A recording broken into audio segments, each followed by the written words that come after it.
नमस्ते friends, स्वागत आहे तुमचं आमच्या चॅनलमध्ये, ज्याचं नाव आहे सोनल कांबळे। इथे आहे वेट लॉस चॅलेंजचा डे 3 आणि सकाळी संडे असल्यामुळे यांना नाश्ता सकाळी लवकरच उठले होते मग त्यांना नाश्त्याला अंड्याची चटणी चपाती बनवली होती आणि वाटाण्याची भाजी सगळ्यांना बनवली होती। तर इथे दुपारचे 1 वाजले तरी मी काही खाल्लं नव्हतं। मग 1 वाजता दुपारी यांचा नाश्ता वगैरे झाल्यानंतर निवांतपणे बसले नाश्ता करण्यासाठी आणि नाश्ता आणि जेवण माझं सोबतच होतं। तर इथे मी एक चपाती घेतलेली आहे, अंड्याची चटणी आणि वाटाण्याची भाजी। तर भूक खूप लागली होती, पण आज चॅलेंजचा डे 3 म्हणजे काय सांगायलाच नको, पुरता पार झोपलाच होता। कारण की आज रविवार होता, सगळे घरात होते आणि इथे नाश्ता वगैरे माझं झाल्यानंतर बाकीची कामं मी उरकली। संध्याकाळचे 4 कसे वाजले ते कळालंच नाही आणि 4 वाजता यांनी आणले समोसे। नको नको म्हणता 7-8 समोसे यांनी आणले। याला दे त्याला दे करत 3 समोसे शिल्लक राहिले। मग काय, 1 समोसा यांचा, 1 रेवाचा आणि 1 माझा, असे 3 समोसे ताटामध्ये समोर असे डुक लावून बसले होते। रेवानी तर समोशाचं कडक खाल्लं, यांनी यांच्या वाटणीचा खाल्ला, मला तर खावाच लागला, नाही तर ते ओरडले असते। तर इथं मग त्याच्यानंतरचं शूटिंग काही मी केलंच नव्हतं, माझा पूर्ण मूड ऑफ झाला। आणि इथं आहे डे 4, सकाळचे वाजले होते 10, मी पोहे खात होते आणि सकाळी नाश्त्याला मी पोहे बनवले होते, यांनाही पोहेच दिले होते। आणि इथे रेवाला आणायला जायचं होतं म्हणून पटपट नाश्ता करत होते TV पाहत आणि इथे नाश्ता झाल्यानंतर मी रेवाला आणायला गेले स्कूलला, कारण की तिची आज एक्झाम सुरू आहे। सकाळी 10 वाजताच तिचे स्कूल सुटते। मग इथे रेवाला मी आणलं, त्याच्यानंतर ती थोडासा अभ्यास वगैरे करत होती, त्यानंतर तिला जेवण वगैरे चारलं आणि मी जी झोपले ती संध्याकाळी 5:30 वाजताच उठले। 1 वाजता झोपलो आणि ते डायरेक्ट आत्ताच उठले, 5:30 वाजलेले। त्याच्यामुळे दुपारचं जेवण काही लक्षात राहिलं नाही, थोडेसेच पोहे खाऊन झोपले होते। एवढा वेळ झोपायचं कारण असं की सकाळी 4 वाजल्यापासून मी जागे, म्हणजे 4 वाजता उठले, पण पाणी काही आलीच नव्हतं। मग मी वाट बघत बसले होते पाण्याची। पाणी आलं 5:15 वाजता। 5:15 वाजता पाणी वगैरे आल्यावर कामं आवरायला घेतली। रेवाला स्कूलला सोडवलं, आज तिची एक्झाम होती, त्याच्यामुळं मग झोप काही पूर्ण झालीच नव्हती। रात्री 12-1 वाजता झोपून 4 वाजता उठले होते। मग अख्खा दिवस आज झोपण्यातच गेला, त्याच्यामुळं दुपारचं जेवण आठवलंच नाही। आत्ता उठले तर भूक नाही लागलेली अजून, पण सकाळच्या पोह्यावरच आहे। तर बघा, व्हिडिओ कंटिन्यू करू। आता मी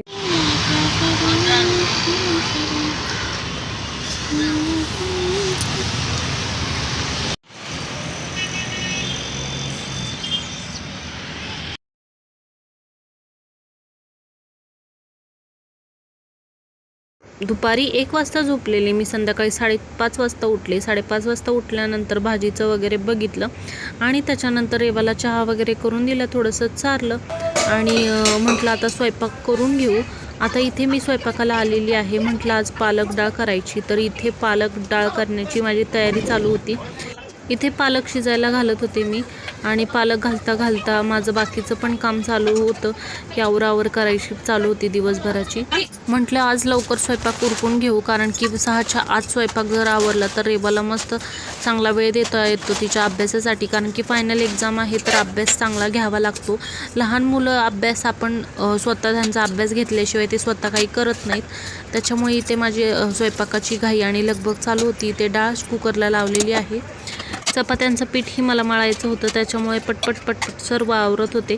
भांडी वगैरे घासून घेतलेली होती, झाडून वगैरे काढलं होतं, संध्याकाळची वेळ होती, फरशी पुसायची होती।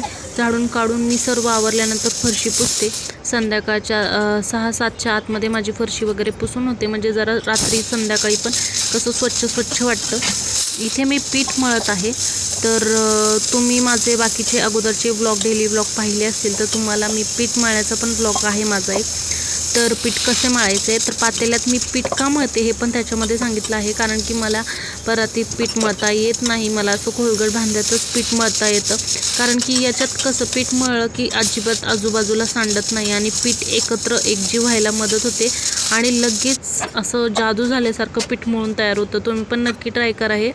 तर इथे पीठ मळून झाल्यानंतर म्हटलं आता चपात्या वगैरे करून घेऊ, आपलं पीठ मळून झालेलं आहे। तर पटापटा इथे चपात्या वगैरे मी करून घेतल्या। आता तुम्हाला सांगायचं झालंच तर रविवारचा दिवस आणि रविवारच्या दिवशी हे घरात होते, त्याच्यामुळे माझी एक्सरसाइज झाली नाही.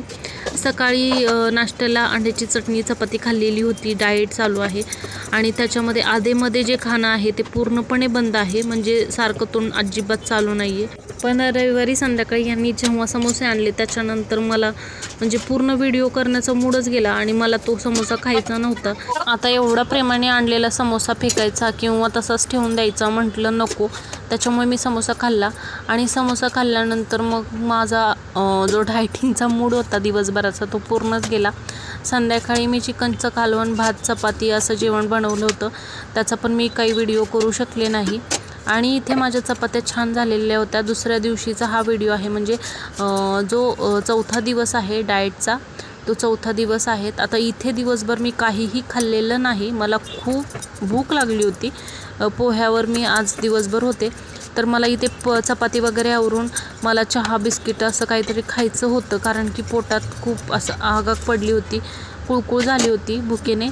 तर इथे चपात्या आवरून म्हटलं आता रेवाला चहा वगैरे देऊ आणि तिच्याबरोबर चहा आपण पिऊ. त्याच्यामुळं मग मी इथे घाईघाई करत होते आणि रेवाचा अभ्यास पण घ्यायचा होता. ते म्हणतात ना, इच्छिलेले जर घडते तर भिक्षुक ही राजे होते. इच्छेप्रमाणे जर घडले असते तर सगळीच माणसं धनवान आणि लखलाबक झाली असती, म्हणजे ज्यांना जसं पाहिजे तसं झालं असतं.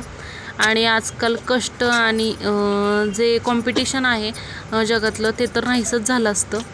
आता दिवस रात्र एकच डोक्यामध्ये असतं की आपला सध्या डायटिंग चालू आहे, हे लक्ष सगळं डोक्यात असं फिट्ट करून ठेवावं लागतं. पण कधी कधी काय होतं की विसरून जातो आपण आणि पटकन काहीतरी खातो. पण शक्यतो माझ्या बाबतीत असं होतच नाही आहे. आणि एक्सरसाइज म्हटलं तर मी एक्सरसाइज 2 दिवस केली, पण त्याच्यानंतर माझे टाचा आणि पाय खूप दुखायला लागले. मग मी संडेला तर हे घरात होते त्याच्यामुळं केली नाही. आणि चौथ्या दिवशी रेवाचा खूप अभ्यास होता, मॅथ्सचा पेपर होता आणि तिचा अभ्यास घेणं खूप महत्त्वाचं होतं. त्याच्यामुळे मी 4th डेला एक्सरसाइज केली नाही. आता 5th डे म्हटल्यानंतर आजचं मी काही सांगू शकत नाही, आज मी एक्सरसाइज करू शकते का नाही, किंवा माझ्या डोक्यात आहे की एक्सरसाइजच्या व्यतिरिक्त मी वॉकिंगला जावं. आज मी बहुतेक वॉकिंगला जाईल आणि जर वॉकिंगला पॉसिबल नाही झालं तर एक्सरसाइज ही 100% करणारच आहे. तर इथे माझ्या चपात्या वगैरे झाल्यानंतर भूक पण खूप लागलेली होती आणि रेवाला म्हटलं, रेवाला चहा ठेवू का विचारलं तर ती म्हणाली चहा ठेव. तर इथे माझ्या चपात्या बघा किती छान झालेल्या आहेत. तर मी कायम 3 पदरी 4 पदरी चपात्या करते, म्हणजे त्रिकोण करून आतमधून 2 वेळा तेल लावून घडी मारून घडीच्या चपात्याच मला छान जमतात. अगोदरचं सांगायला गेलं तर मला चपाती ही खूप अवघड वाटायची, म्हणजे लग्नाच्या आधी मला चपाती अजिबातच येत नव्हती, कारण की माझी आई चपात्यांमध्ये एक्सपर्ट आहे. तिच्या 4 पदरी चपात्या टम्म फुगल्याशिवाय काही तव्याच्या बाहेर येत नाहीत. त्याच्यामुळे मी कधी चपातीच्या नादाला लागलेच नव्हते. पण तिची जी कला होती चपात्या लाटण्याची ती डोळ्यात अशी सामावून घेतली होती मी, आणि मी खूप निरखून बघायची ती कशा लाटते, कशा भाजते. तर पण ट्राय केलं नव्हतं कधी. पण लग्न झाल्यानंतर मग हळूहळू चपात्या शिकले आणि आत्ता परफेक्ट चपाती येते. भाकरी तर मी 10वीत असतानाच शिकले होते, म्हणजे लवकर अशा परफेक्ट भाकरी जमल्या नाही, म्हणजे करायला थोडासा वेळ लागतो आणि परफेक्ट व्हायला त्याहून जास्त वेळ लागतो. तर असा करत करत माझा स्वयंपाक आता परफेक्ट आहे. तर इथे पालक डाळ करायची होती. मस्त पालक शिजवून घेतली होती, म्हणजे डाळ तुरीची, मुगाची डाळ, आपला टमॅटो आणि बारीक चिरलेला पालक, हळद, मीठ असं मी गरगटून 4-5 शिट्ट्या देऊन असं गरगट करून शिजवून टाकलं होतं. असं अजिबात त्याच्यामध्ये डाळ दिसत नव्हती. त्यानंतर पातेल्यात तेल तापून जिरे, मोहरी, कढीपत्ता आणि लसूण फक्त एवढीच फोडणी द्यायची. जिरे टाकताना जिरे जरा हातावर चोळायचे. आपला घाटी मसाला किंवा घरातली चटणी टाकायची आणि मस्त हे जे फोडणी आहे ती अशी खरपूस भाजायची. भाजल्यानंतर आपल्या डाळीचा तडका त्याला सोडायचा, म्हणजे डाळ टाकून द्यायची आणि मस्त 4-5 अशा उकळ्या मारायच्या. एकजीव सगळं झालं की वरून कोथिंबीर टाकायची आणि आपला डाळ पालक रेडी होतो. पालकमध्ये मिठाचं प्रमाण हे अंगता, म्हणजे त्याच्या अंगीच मिठाचं प्रमाण असतं, तर मीठ हे जपून टाकायचं फक्त डाळ पालकला. पालकाच्या कोणत्याही भाजीला हे मीठ जपूनच टाकलं पाहिजे, कारण की मूळतः त्याची टेस्ट ही थोडीशी खारट असते. तर इथे माझा डाळ पालक तयार झालेला होता आणि त्या व्यतिरिक्त मिस्टर आज जेवायला नव्हते, ते बाहेरूनच जेवण करून येणार होते. तर रेवाला इथे डाळ पालक आज केली होती पण तिला डाळ पालक खाण्याची काही इच्छा नव्हती. म्हटली मम्मी पापड दे, नाही तर मी डाळ पालक काही खाणार नाही. तर इथे माझा स्वयंपाक असा पूर्ण झालेला होता.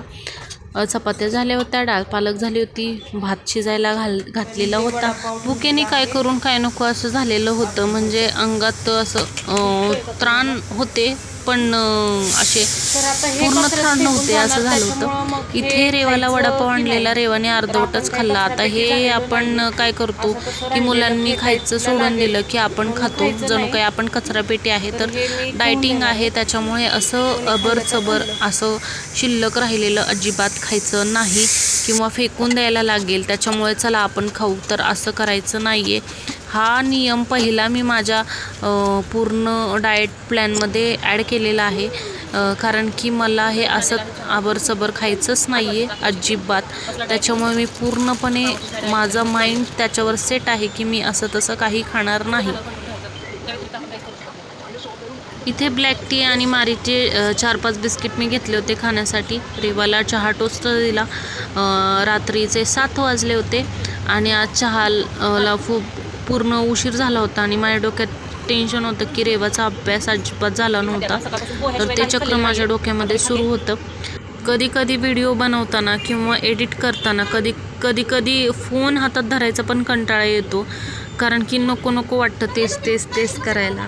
आपल्याला सवय नसते, पण काही कारणं असतात आणि काही गोष्टी असतात की आपल्याला ते करावंच लागतं. आणि तेच प्रोत्साहन मिळण्यासाठी मला सर्व फ्रेंड्सला, तुम्हा सर्वांना सांगायचं आहे की तुम्ही प्लीज माझ्या चॅनलला सपोर्ट करा आणि तो माझा उत्साह वाढवा, जेणेकरून मी माझ्या आयुष्यात काहीतरी करेन. तर इथे मी जेवणाला घेतलं होतं, वांग्याची भाजी होती दुपारची, रेवाने ठेवलेला वडापाव घेतला होता फक्त, खाल्लेला अजिबात नाही आहे. डाळ घेतली होती पालक डाळ, ती पण अजिबात खाल्लेली नाही आहे. 1 घास फक्त खाल्लेला आहे डाळ पालकचा.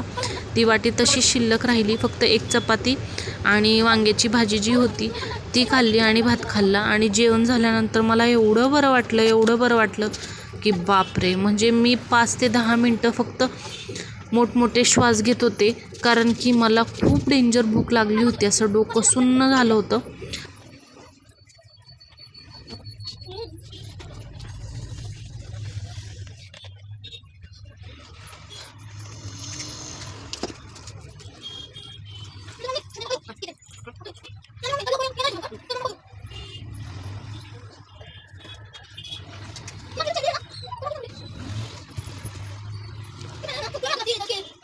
एक खंत वाटत होती, कारण की आपण दिवसभर एवढं करतोय की डाएटसाठी, तर एक्सरसाइज करायला भेटत नाही आहे याची खंत वाटत होती. कारण की आता सध्या टाईम भेटला तर करता येतं, नाहीतर नाही करता येत. आपल्या रेग्युलर ज्या गृहिणी असतात किंवा ज्यांच्यावर घराची जबाबदारी असते, तर त्यांना जर स्वतःसाठी टाईम भेटला तर त्या करू शकतात. पण कधी काय होतं की आपल्याला काही बंद असतं. आपली लहान मुलं जे असतात त्यांचा अभ्यास असतं, त्यांचं काही जे असतं की ते करू शकत नाही, ते आपल्यालाच करावं लागतं.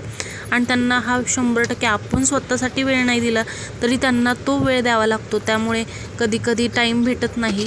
तर आज माझी एक्सरसाइज झाली नव्हती, तर त्याची खंत होती डोक्यामध्ये. आणि आजचा दिवस असाच संपला आणि जेवण झाल्यानंतर मी एवढी रिलॅक्स झाले की 10 मिनटं मी ते ताट पण उचललं नव्हतं, कारण की भूकच एवढी लागली होती. डोक्यात एवढं चक्र चालू होतं आणि जेव्हा पोटात काही नसतं तेव्हा डोकं सुरू असतं. म्हणजे डोक्यामध्ये चक्र जे असतं ते सुरू असतं आणि माझं जेवण झालेलं, डोक्याला टेन्शन पण वाढलेलं असतं. जेव्हा आपण खातो तेव्हा रिलॅक्स होतो आणि बरं वाटतं. इथं बघा, मी पूर्णपणे जेवल्यानंतर मला रिलॅक्स वाटते आणि मी 10 मिनटं इथेच बसले होते. हे फेकून द्यायला जाणार.